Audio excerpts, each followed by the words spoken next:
баштайлы. Так, ошондо мурунку сабактарды көрдүң да, Асылзат? Ооба, баарын эмес. Бирок көргөм. Минутага окуш керек экендигин уккансың да, минутага окуп атасыңбы? Ооба, окуп атам. Так, азыр мындай кылалы. Сага мен өзүнчө файл создавать этип коем. Анан мисал үчүн бир жумадан кийинби, 10 күндөн кийинби кайра сабакка кирип калсаң, ошол жерден улантабыз да. Ошол жакшы болот. Асылзат могу сеники болот. Так, анда бүгүн 10 число экен, э? Минутага бүгүн окудуңбу же Ооба. окуган жоксуңбу? Жок, кечээ окугам. Кече 9-унда канча сөз окудуң 1 минутта? 2 болгон. Канча? 162. 162? Жакшы. Канча сөз жаздың ошондо? Сөздү жазбадым, ошо минутага окуп эле анан жакшы иштей элекмин. Ага. Так, мына эми кара, сага биринчи максат мен коюп берип атам да, 250 сөз окушуң керек. Көрдүңбү?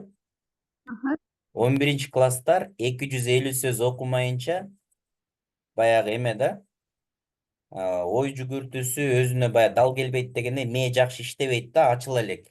Ошондо сен потенциалыңды ачыш үчүн 200 балл алам десең, эң биринчи 250 балга биринчи жетишибиз керек. Мына биринчи максат. Эми ошол максатты кантип коесуң? Мен сага көрсөтүп берейин. Максат, так, бул дагы сеники болот. Маяка создавать этип коеюн азыр. Максатты бир жумалык максат коюп, ошого жеткенди үйрөнүш керек. Мисалы, максатты кара. Так.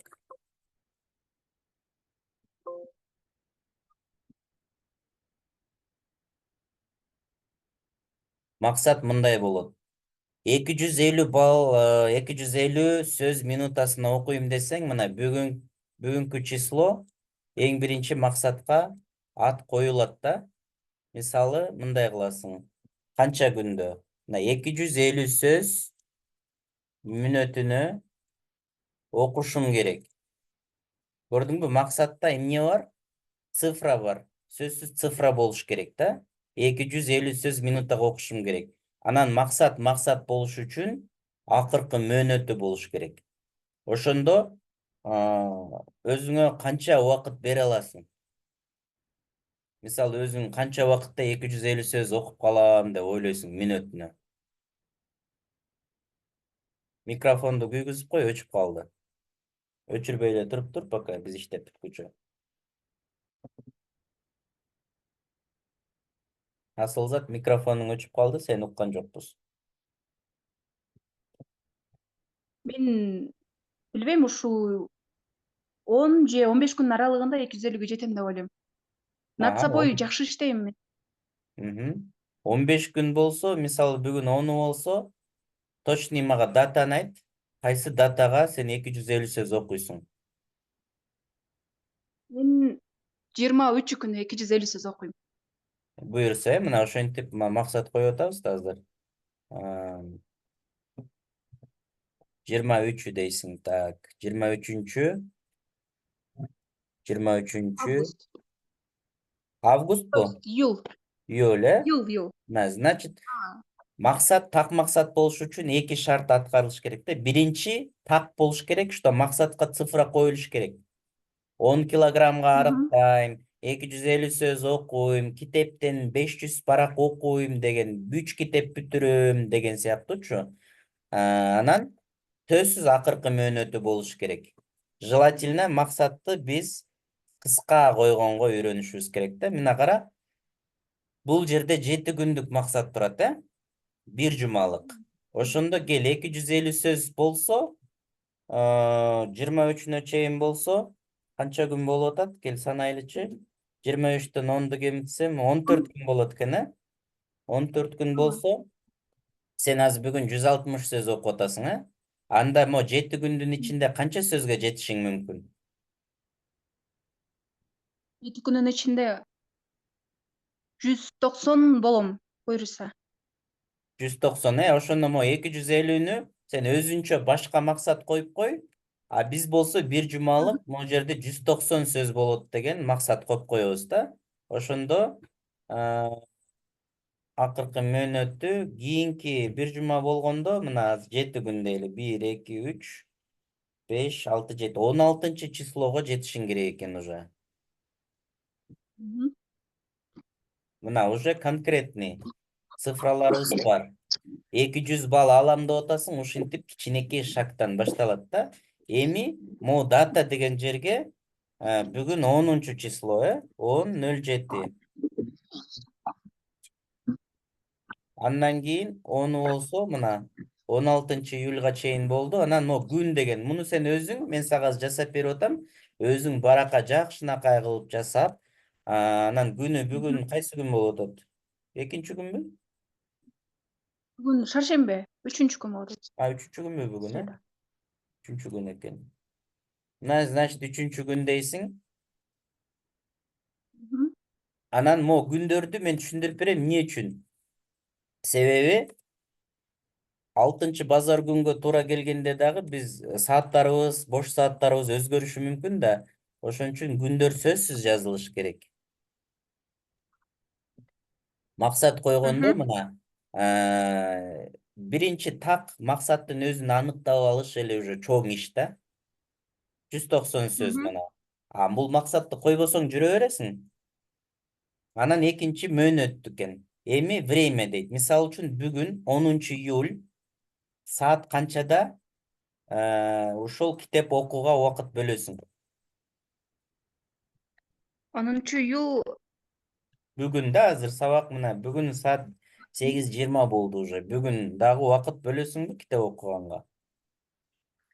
мен негизинен бөлүп аткам эртең менен 4-төн 5ке чейинчи.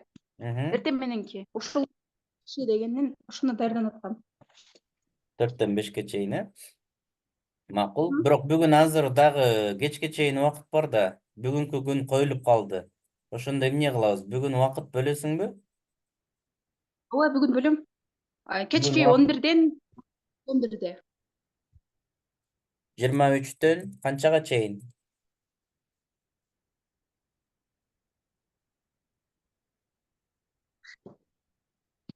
Телефонду мына кыймылдатпай бир эле коюп кой. Анан тетрадь ручкаңды ал дагы, мен могу жазып аткан нерселерди сразу жазып отургун да. Ошондой кылсаңар жакшы результат аласыңар.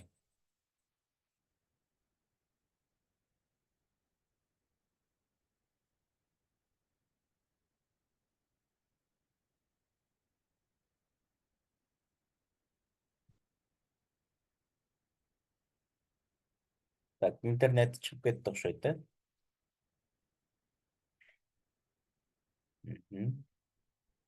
Анда башка менен иштей беребиз.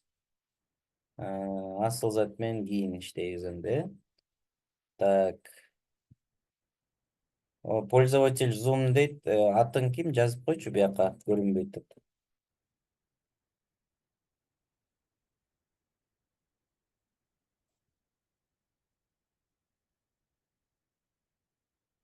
Так. Микрофонду жандыр.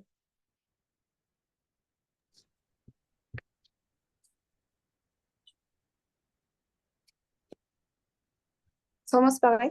Саламат. Камераны да жандырып кой. Атың ким? Атым Латифа. Латифа. Сен Латифа группадагы? Кел анда Ооба. Латифа экөөбүз ишти алып баралы бүгүнөн. Так, экөөбүз жолуга элек бизде. Так, Латифа. Так. Кайсы Дарыоткоргондо жашайсыңбы ошондо, э? Ооба агай. Биз ошол жазында бардык. Аябай жакшы жер экен, салкын, сонун. Так, анда баштайлы. Бүгүн минутага окудуңбу, окуган жоксуңбу? Бүгүн кече мурда күнү результаттарың болсо айт. Анан ушул жерде сакталат сеники дагычы. Кийин уланта бер. Окудум агай. Окудум бүгүн бирок китеп окудум, бирок секундтага карап атырмын да. Кече окуганда 130'dan үйдө болуп жатты да. Буга чейин мен китеп көп окуган үчүн кичине түшүп кетиптирмин. Агай өзүм негизи буга чейин эле мындай китеп окуп, анан кийин өзүм секундага салат элем да. Анда 150дөй болот болчу да. Бирок түшүнүгүмдө жазбайт болчумун. 130 сөз окудуң, анан канча сөз жаздың?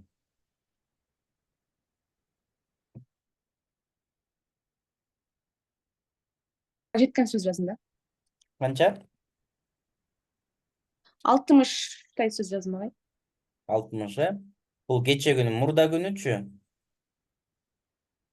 Мурда күнү секундага эле окудум окшойт агай. Эми түшүнүгүмдө жазган жокмун да. Канча сөз окудуң? Ал күнү азыр күтөмдөн канча? Ооба, сабакка келгенде сразу ушу бүт тетрадтарыңарды, китептерди алып келесиңер. Эми азыр кичине үйрөнүп атасыңар пока. Мындан кийин дагы жакшы, сапаттуу иш алып барабыз деп ойлойбуз.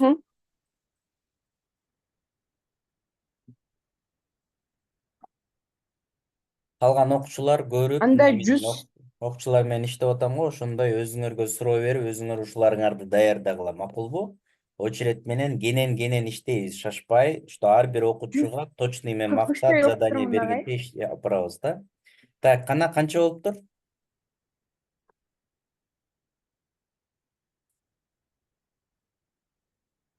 Сен эмени, камераны эме кылып кое берчи, өчүрүп кое берчи пока. 143 сөз окуп турмун агай, бирок түшүнүгүмдө жазган жокмун. Интернет кичине эме болуп атат, камераны өчүрүп кое бер пока. Голосду угуп турсак болот.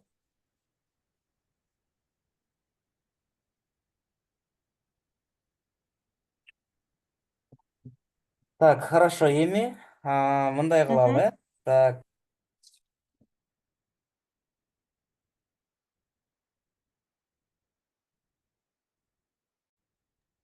Менин интернетим начар болуп атат экен да, меники чыгып кетти.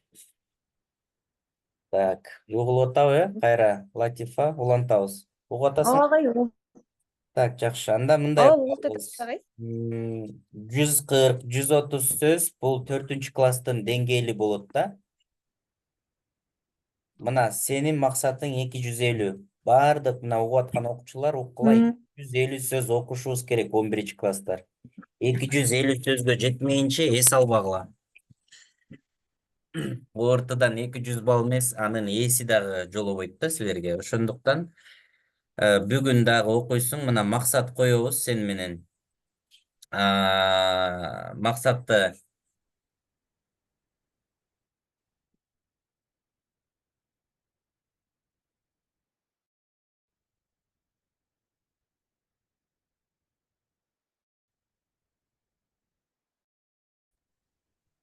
так, экинчи математикалык терминдер боюнча экинчи максат 300 термин чогултушуң керек. Математикалык терминдерди кандай түшүнөсүң? Түшүнүгүң барбы же жокпу?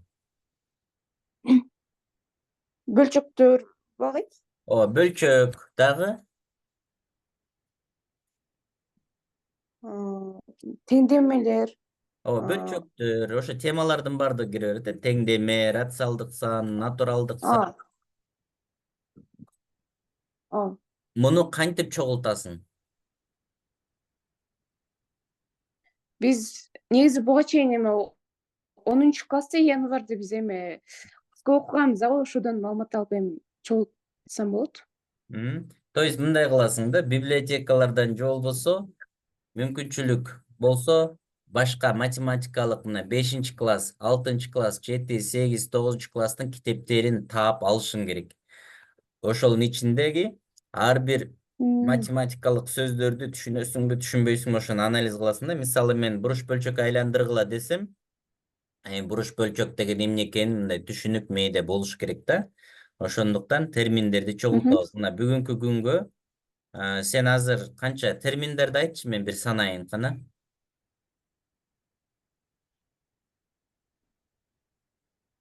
Азырынча эсиме анча келбей атат агай. Бир үчөөнү айттың, буруш бөлчөк, теңдеме, анан дагы бирөөнү айттың. Пока үчөө бар деп коелу сенде. Общий тетрадь ачасың, ошол общий тетрадька цветной ручкаларды аласың, анан кызыл, жашыл бөлчөктөр деп кооз жазасың дагы, анан түшүнүгүңдү жазасың. Мисалы үчүн интернеттен, китептен, эреже, закон, ошолордун баардыгын эми чогултабыз да. Анан математикалык формулалардан билесиңби бүгүнкү күндө?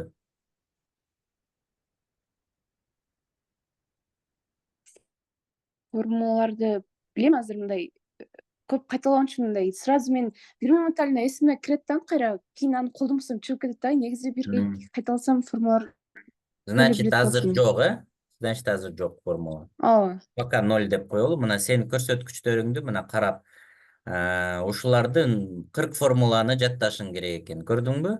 Формулалардан 40 болуш керек. Өзүнчө терминдер менен формулаларга мындай бир общий чоң тетрадты ачсаң, жарымын формулаларга бир 2 барак эле туш келет да, калганын термин жаза бересиң. Андан кийин акыл гимнастикасы дейт. Муну мен бир жума өткөндөн кийин 1 минутада термин айттырам. Түз эфирде камераны жандырасың дагы, 1 минут убакыт беребиз. Ошо жазган терминдериңди жаттайсың дагы, бөлчөктөр, рационалдык сан, теңдеме, формула, булардын баардыгын монтип та этип мага айтып бересиң. Макулбу? Сурайм түз Макул. эфирде. Анан 1 мүнөттө формула жазуу дейт. 1 мүнөттө формула жазуу боюнча дагы пока формулаларды жаттай бер. Түз эфирде кантип жазат экенсиң, мен аны дагы көрсөтөм. Муну дагы түз эфирде Макул. жазып бересиңер. Анан кийин үйдөн өз алдынча дейт. Ажипок деген түшүнүк бар да. Ажипок. Мисалы, азыр мен сага түшүндүрүп берейин. Так.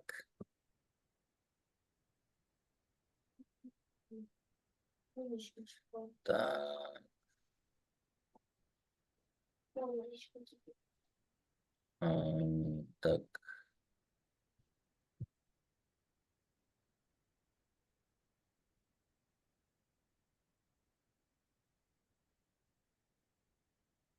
Az 1 minut.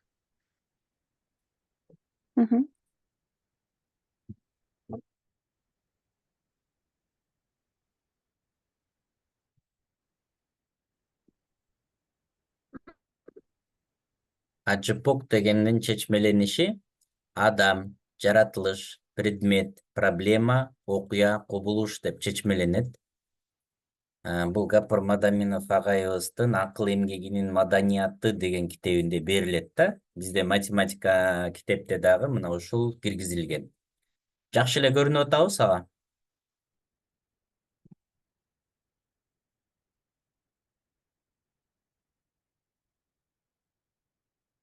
Так.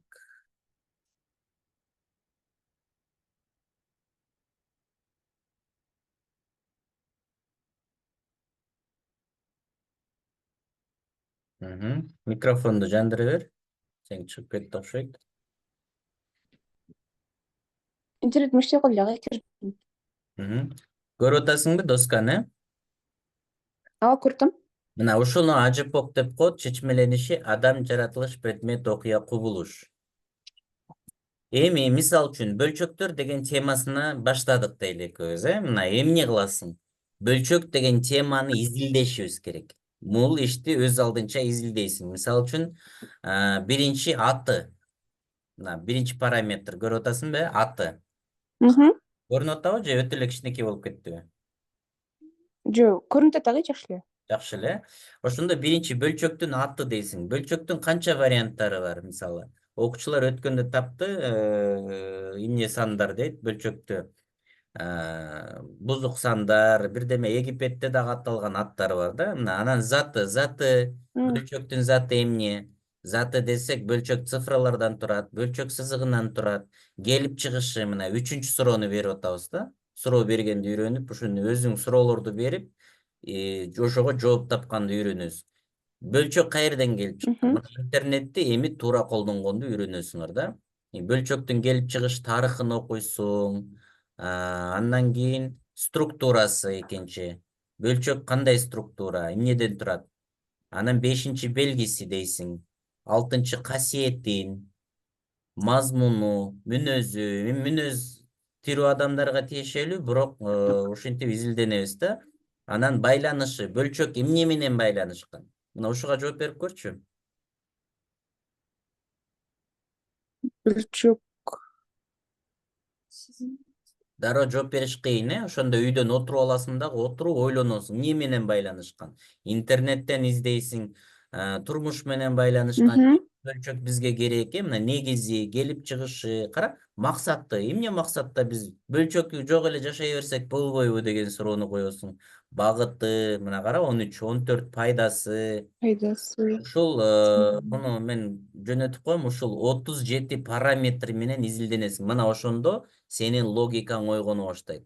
Математикага даярданып атып, сен окуу жана түшүнүү, кыргыз тилин грамматикасы, аналогия, сүйлөм, толуктоолорго дагы мээң даяр болуп баштайт да. Ушинтип изилденебиз. Сүйлөштүкпү, Муну ажипок деп коет. Ооба. Ажипок деген көрсөткүч ушул экен. Демек, андан кийин таблицаны көрүп атасыңбы экрандан? Ооба, көрүнүп атат. Ошондо сенин ажипогуң пока бүгүнкүгө 0. Жок эчтеке. Бизге максат эмне экен? Канча ажипок түзүшүң керек экен? 37. Жок. 100. Мына могу жерде, могу сары менен турган максат. 37 бул бир суроону 37 жактан карайт экенбиз да. Кара, бул кандай сонун. Сен бул маселени ошол казып саласың да, тем элечи. Чачып бересиң. Ооба. Анан аны ушинтип изилденгенден кийин сен аны унутпайсың. Биз жөн эле азыр бөлчөк мындай деп мен сүйлөп доскага иштеп берип койсом, сен көчүрүп жазып алып эле анан жаңы жылдайын унутуп каласыңар да. Мен окуучуларды далай окуткам. Бул ажипогу жок окута турган болсок унутуп каласыңар. Болбойт да, изилденишибиз керек. Жаш окумуштуу бололу. Эми себеп натыйжа. Себеп натыйжа боюнча кана билесиңби, себеп натыйжа деген бул эмне өзү? Бир себептен, ошол бир иштен, ошол нерседен натыйжа чыгып жаткандыгы. Айтчы, мисал Же келтирем. биз китеп окусак, логикабыз өсөт, ой жүгүртүүбүз өсөт, түшүнүүбүз чоңойот, кыргызыбыз чоңойот деген Молодец. мааниде. Ошону мондай таблица ачасың. Себеп. Так, азыр отур. Мондай таблица кыласың. Азыр. Таблицаңар мындай. Кооз жакшынакай болсун. Мисалы үчүн мына могу жерде өзүң цветной ручкаларды алып, кооз кылып боеп, мондай кылыпчы, себеп натыйжа. Анан мисалы муздак суу кечүү. Бул эмнеге алып келет? Жөтөлүүгө. Күндө максаттуу окусак эмне болот? Жылыш болот дейт, Ушинтип күндө 10 себеп натыйжадан табасыңбы, 20дан табасыңбы, таба беришиң керек. Макулбу? Мондай таблица түзүлсүн. Ошол өзүнчө ажипок менен себеп натыйжага бир общий тетрадь ачасың. Макул. Анан ошол тапкандарыңды баягы өзүнчө группа кылып койдук го, кичинекей группа. Ошол жака тетрадыңды сүрөткө тартып, максатыңды сүрөткө тартып бөлүшөсүң да. Мен карайм, анализ кылам. Анан аларды бияка жазып отурабыз, анан ушинтип карап кете беребиз. Мына себеп натыйжа. Эми сенин себеп натыйжаң пока 0, пока түзө элексиң да. Биринчи эмне кылат экенбиз? Жөн эле өзүң отуруп алып ойлонуп таба бересиң, анан кийин китеп окуп атканда ошонун ичинен себеп натыйжаларды табышың керек болот. Пока биринчи жөн эле таба берели, макулбу? Макул. Буга максат коесуң. Кайсы числого сен 1000 себеп натыйжа табышым керек? Кайсы числого мага даярдап бересиң? Андан кийин максат кое билүү. Максат койгонду үйрөндүңбү? Видео сабактарды көрдүңбү? Ооба, көрдүм. Негизи максат койгондо мындай таш аралаш кылып коюп жүргөнүн билдим да. Анан кийин мындай 2ге бөлүп, анан күнүмдүк, анан жумалык, жылдык, айлык кылып, анан ушундай кылып өзүм да бир түзүп көрдүм агай. Андан мындай кыласың, математика боюнча могу ажипокту, 100 ажипокту канчачы числого жазып бүтөсүң, мына ошо планыңды көрсөтөсүң, макулбу? WhatsApp'тан жазып туруп сүрөткө тартып жөнөтөсүң. Максат, тарбия дөңгөлөгү боюнча, пока максатың азыр жок, мага көрсөтө элексиң, ошон үчүн бүгүнкү число 0. Тарбия дөңгөлөгү боюнча үйдөн апаң же атаң менен сүйлөшөсүң. Мен мындай түз эфир кылып, өзүм апаң менен сүйлөшөм. Анан тарбия дөңгөлөктү мен үйрөтүп берем. Сени апаң салыш керек да, же атаң үйдөгү бирөө салыш керек тарбия дөңгөлөккө. Макулбу? Бул Макул. тууралуу сен үйдөгүлөр менен сүйлөш, бир убакытты белгилейбиз да, 5-10 минуттан ичинде мен түшүндүрүп коем. Анан кийинки тарбия дөңгөлөккө бияка бир деген эле цифра коюлат. Ошо тарбия дөңгөлөгүнө бир күндөлүк ачасың. Ошо күндөлүккө жумасына 6 күн болсо, ошол 6 күндүн 5 күнүбү, 3 күнүбү мындай неме коет да, оценка от энең коет. Аны мен үйрөтөм. Эми канча китеп бүтүрдүң акыркы бир жумада? Акыркы бир жумада мындай китептеримди жалаң башынан баштап да, анан буга чейин бүтүргөндөр бар, бирок акыркы бир жумада эмес да алар. Эми мындай кылабыз да, акыркы бир жума деп сурайм, анан эртең канча китеп бүтүрдүң десең, уже экөөбүз иштеп баштагандан баштап эсептелине берет. Демек 100 китеп окуп бүтүрүшүң керек да. Муну канчада окуп бүтүрөсүң? 100 китепти эмеге чейин, балким баягы жаңы жылга чейинби, же мартка чейинби, же ортого чейинби бүтүрүшүбүз керек да. Биз ишти бүтүргөнчө 100 китеп бүтүп калыш керек. Ошондо сен эртең мисалы бир китеп бүтүрдүң десең, бир деген цифра жазабыз, анан дагы китептер бүткөн сайын монун үстүнө кошуп өсүп кете беребиз да, 100гө жакындашыбыз керек. Пока китеп бүтө элек экенсиң, В идеале деп коет, ошол бир жумада бир китеп, 2-3 китептен бүтүрүп турсаң жакшы болот негизичи. Ошого умтулалы. Макул. Анан Ошого анализ. аракет кылам. Анализ боюнча эми максатыңды койгондон кийин кагазга ой жүгүрткөндү үйрөтөм. Аны ушундай түз эфир кылабыз дагы. Анан конкретный анализ кылганды үйрөтөм. Пока максатың жок болгон үчүн анализ дагы 0 болот. Эми бул эмнени түшүндүрөт? Кара, могу үйдөн өз алдынча деп турат, Мына.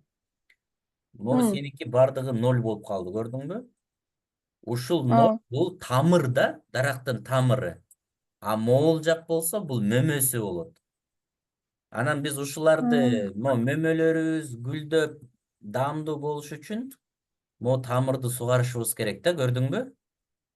Ушуларыбыз 0 болбош керек. Эми эртеңки жолугушууга ушуларды 0 кылбай, уже ажыпоогуң түзүлүп калсын, себеп натыйжаң, максатың болсун, тарбия дөңгөлөгүнө дагы аракет кыл, үйдөгүлөр менен сүйлөш. Анан бир китепти бүтүргөнгө аракет кыл, анан анализди 2-3 күн мына максаттуу жылгандан кийин үйрөтөм.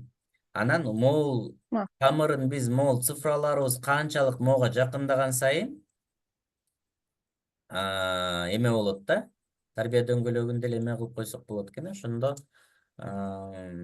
бир күндө бир жолу тарбия дөңгөлөгү болсо, значит, эмеге чейин азыр мисалы эсептеп койсок болот экен, Бүгүн азыр кайсы күн? Так, июльбу, август, сентябрь, октябрь, ноябрь, декабрь, январь, февраль, март, апрель, май. 10 ай бар экен, 10 айда 30 күндөн 300 күн да.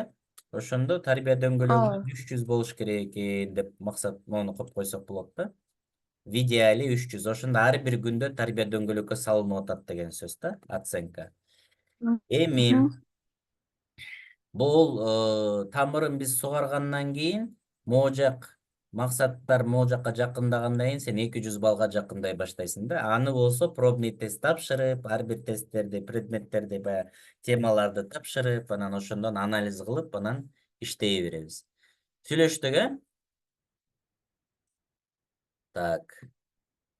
Болду, пока ушул. Анан группага мен дагы жөнөтүп коем видеолорду. Ошолор боюнча иштей беребиз.